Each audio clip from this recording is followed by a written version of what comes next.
7h36, bonjour Adrien Gindre. Votre invité ce matin, Sébastien Martin, ministre chargé de l'Industrie. Bonjour Sébastien Martin. Bonjour. L'INSEE vient tout juste de publier les derniers chiffres du chômage. Ils concernent le 4e trimestre 2025 et ils ne sont pas bons.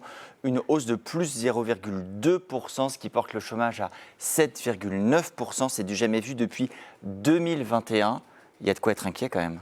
Oui, vous pourriez dire aussi que depuis 2017, on est passé de 10% de taux de chômage à aujourd'hui 7,9%. Ah, donc tout va bien. Je ne dis pas que tout va bien.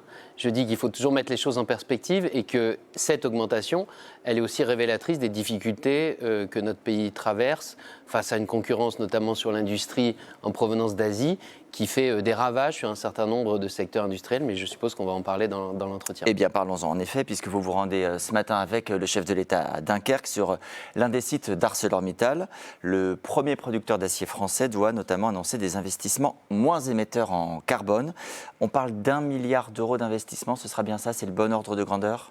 Écoutez, le président de la République tout à l'heure et la direction d'ArcelorMittal auront l'occasion d'annoncer exactement quelle est la nature des investissements, mais en tout cas, on est dans des investissements effectivement de cette ampleur en faveur de la décarbonation de l'industrie sidérurgique et particulièrement d'ArcelorMittal sur Dunkerque. Je crois que c'est quelque chose qui était très attendu localement aussi. Et ça permettra de préserver de l'emploi pour le coup ? Bien sûr que ça permet de préserver de l'emploi parce que finalement, vous savez que l'Europe a désormais institué la taxe carbone aux frontières et que dès lors que l'on décarbone nos industries sur place, ça les rend beaucoup plus compétitives puisque désormais on impose à ceux qui importent de l'acier carboné eh bien, finalement des taxes supplémentaires. Donc quand vous décarbonez, vous êtes plus compétitif par rapport à l'acier carboné. Ça veut dire qu'on va produire de l'acier avec un four électrique et non pas avec du charbon. Ça veut dire effectivement qu'on va produire de l'acier avec une énergie plus propre qu'avec du charbon et donc on va être plus compétitif depuis la mise en place de la taxe carbone. Malgré tout, la CFDT a indiqué hier soir chez nos confrères de France Info qu'elle ne participerait pas à la rencontre avec le chef de l'État, invoquant les suppressions de postes, les délocalisations de certaines fonctions en Inde. Qu'est-ce que vous leur dites ? Je vous dis qu'ils ont le droit de ne pas participer à une rencontre, que c'est un petit peu dommage parce que finalement je sais que cet investissement il est attendu depuis longtemps, que certains ont pu émettre des doutes sur le fait que est-ce que ça se ferait, est-ce que ça se ferait pas. Et au moment où le président de la République et où ArcelorMittal viennent et s'engagent, eh bien, finalement, faire un peu la politique de la chaise vide, c'est dommage. Parce qu'il ne faut pas non plus négliger les difficultés que rencontre l'acier. Le marché de l'acier, quand même, ces dernières années, a baissé de pratiquement 30% en Europe. Pratiquement de 30%. Donc, forcément, ça a des conséquences sur l'activité des sites industriels.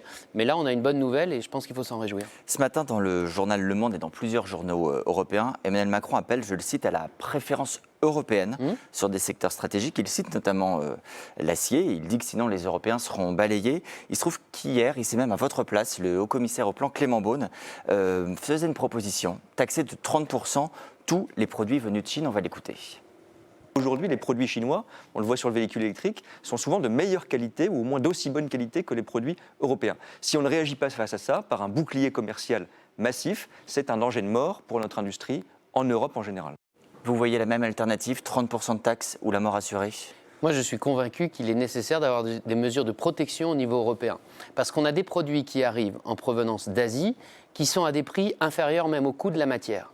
Tout simplement parce que l'Asie a construit un outil industriel surdimensionné et que, si vous voulez, aujourd'hui, les productions sortent. C'est un peu comme le tube de dentifrice. Une fois que vous avez sorti, pour le faire rentrer, c'est absolument impossible. Donc ces productions sortent et doivent être écoulées sur les marchés mondiaux. Et comme les États-Unis se sont fermés et que le marché intérieur de la Chine est moins dynamique, eh bien ça vient s'écouler en Europe. Et là, on a besoin d'une réaction. Donc on l'a obtenu par exemple sur l'acier, on en parlait à l'instant. Il y a des droits de douane sur l'acier qui vont se mettre en place d'ici cet été. On l'a demandé aussi par exemple sur des alliages, on l'a obtenu aussi. Mais je pense que sur un certain nombre de productions industrielles qui arrivent d'Asie, sur la sidérurgie, sur la chimie, sur l'automobile, on doit avoir des mesures de protection. On l'a fait sur les véhicules électriques. Aujourd'hui, sur les 10 véhicules électriques les plus vendus en France, 0 n'est chinois. Parce qu'on a mis en place des droits de douane face à une concurrence qui est déloyale. Mais il y a la partie chinoise et il y a la partie américaine. Ce matin, le chef de l'État dit aussi des menaces commerciales et intimidations américaines ne sont pas finies. Pour le coup, qu'est-ce qu'on peut faire encore face à ça ? Oui, parce que si vous voulez, vous avez des continents qui aujourd'hui désorganisent le commerce mondial. vous avez la surproduction asiatique d'un côté, et qui a aussi des mesures de protectionnistes en Asie. Vous avez les États-Unis d'un autre côté, Donc on va se qui ont retrouver pris en décidé de se sandwich, en fait. refermer. Donc si l'Europe, elle, ne réagit pas en disant que sa force, c'est son grand marché intérieur, 450 millions de consommateurs avec un niveau de pouvoir d'achat absolument bien plus important que beaucoup d'autres marchés, ça c'est une force, mais il faut unifier ce marché, Mais et puis il faut en faire en faisant sorte comme eux, qu'il soit protégé. Sébastien Martin, en faisant comme eux, par exemple, les fameux 30% de taxes dont parlait Clément Beaune, quelle arme on a entre nos mains? Mais ces armes, on peut les utiliser. Mais vous êtes Aujourd'hui, favorable, par exemple, aux 30% de taxes au niveau européen, vous avez ce qu'on appelle des clauses de sauvegarde qui permettent de dire sur un certain nombre de produits qui font l'objet de mesures de dumping de la part des productions asiatiques, vous pouvez mettre en place des droits de douane et la Commission européenne peut décider de mettre en place des droits de douane. Elle l'a fait pour les véhicules électriques et je pense qu'elle devrait le faire pour les véhicules hybrides qui arrivent en provenance d'Asie et qui sont en train de casser le marché. Oui. Est-ce qu'on n'est quand même pas trop timoré? Sébastien Martin, ce matin, dans son interview, le chef de l'État dit aussi, bon, il faut protéger notre industrie. Il dit en effet, les Chinois le font, les Américains aussi, mais il dit face à ça, il ne s'agit pas d'être protectionniste, mais d'être cohérent. C'est un mot tabou, protectionniste. On ne peut pas dire en 2026, il faut être protectionniste. Être protectionniste, ça veut dire complètement fermer le continent européen. Or, je ne suis pas sûr que ce soit la solution. Et d'ailleurs, c'est pas ce que propose le président de la République.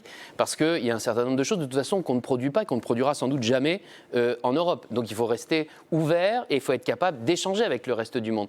Mais face à des pratiques qui sont déloyales, face à des pratiques où on vous vend les produits en dessous même du prix de la matière, en dessous même du prix de la matière. Moi, j'ai échangé avec le PDG de Michelin il n'y a pas longtemps. Il me disait, comment voulez-vous? J'ai des pneus qui arrivent, le prix de vente est inférieur au prix de la matière. Parce qu'en fait, on vend des productions parce qu'on ne sait pas quoi en faire d'autre. Sébastien Martin, est-ce que vous ne dites pas parfois, on ferait mieux aussi de balayer devant notre propre porte et d'être plus exemplaire? Vous entendez, j'imagine, bon, on en parlait encore hier, Bernard Arnault, le patron de LVMH, qui dit l'État est contre les entreprises. Ce week-end encore, le patron du MEDEF, Patrick Martin, qui parle à propos de la fiscalité des entreprises et qui dit ce n'est pas sans conséquence sur notre compétitivité, notre attractivité. On affaiblit en partie nos entreprises. Mais bien évidemment qu'il faut travailler sur la compétitivité de nos entreprises. Bien évidemment que j'entends le mouvement de colère des chefs d'entreprise, mais il faut bien avoir en tête une chose.